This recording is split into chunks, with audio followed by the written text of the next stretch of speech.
In this tutorial, you will learn how to safely clean the printer and its components.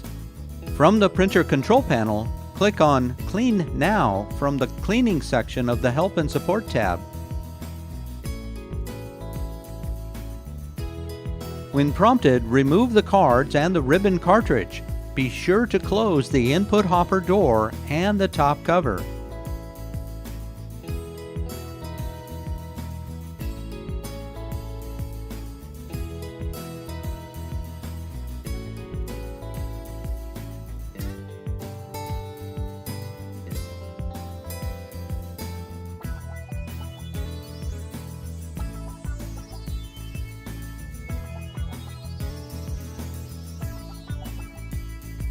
Insert the cleaning card into the manual feed slot.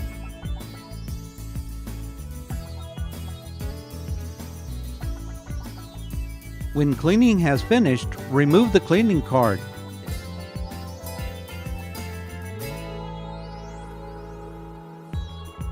Reload the ribbon cartridge and cards.